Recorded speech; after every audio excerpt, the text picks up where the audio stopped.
Hi everybody, it's Jessica from Tensita Johnson, and today I want to show you on time for Easter a bit more festive hairstyle. It's very easy to do, you just need to know how to make a Dutch braid.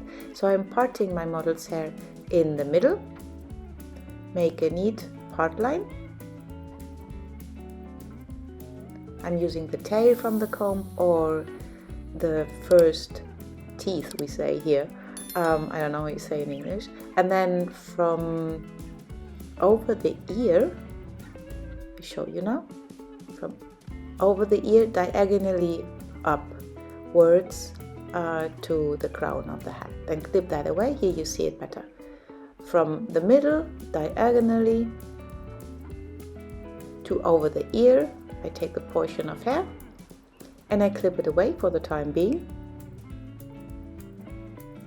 And the remaining hair goes into a deep ponytail, just for not having it in the way.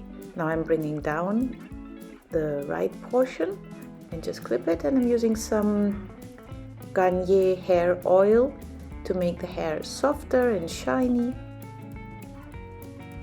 And then I prep the edges with some gel to avoid flyaways. I'm using a toothbrush, you can do it with your fingers, I like to do it with the brush. And then I'm taking a section of the hair from the very beginning, from the front. It's in a triangle shape and I have it into 3 equal sections. Bring the right under the middle, left under the middle, and after I did the first 2 stitches, I'm incorporating hair after I brought the strand under. So bring under, incorporate some hair, then bring under and add some hair. From the side you brought the strand under, so you see now I'm bringing hair from the right hand side under the strand and then add hair from the right hand side. Left goes under and some new hair added. And like this we keep on braiding until all the hair from the portion we prepared is incorporated.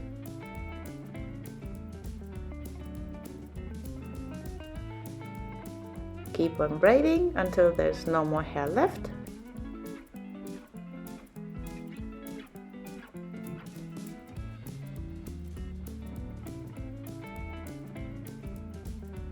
And you see, for the time being, the braid is quite tight. Later we're going to loose it up to make it look more voluminous. So keep on braiding and then do some more stitches. Now I use hairspray that makes that the hair sticks together before I pancake it. The pancaking is just pulling gently at the outer edges and make the braid wider.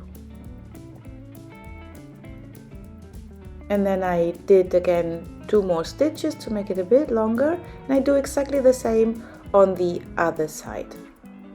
So the first braid now is prepared.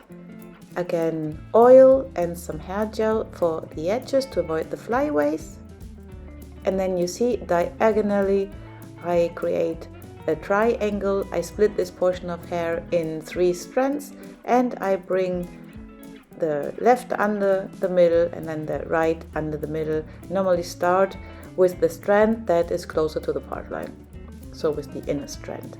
And it's the same way like we did the other side, so always bringing 1 strand under, adding in some hair. Bring the strand under and add in a portion of hair. You decide how much hair you want to add in. I like to add bigger chunks of hair when I incorporate it. You can make them thinner, it depends, but I like the braid. The thicker the hair is, the more hair you add in, the thicker becomes the braid. That is the one that sticks out, the Dutch braid that you see on the hat. So it depends on you what you prefer.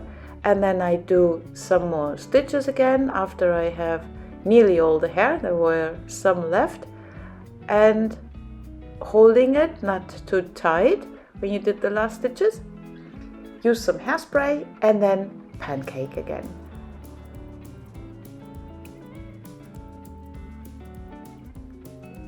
Always remember to do this gently, bit by bit, because the moment where you have been pulling out too much, you have to rebraid, and that will be pity.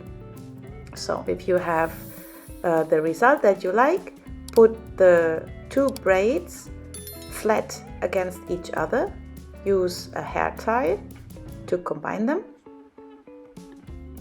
Then you can release the other hair ties that we used to fix the braids to hold them together.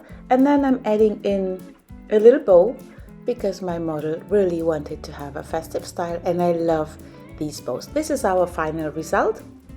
You have just two simple Dutch braid with a middle parting combined in the back. Super cute, half up style. You can leave the braids tight or pancake them like we did it here. Hope you liked the tutorial. Give us a thumbs up. See you very soon back on the next tutorial. Bye bye, have a good day.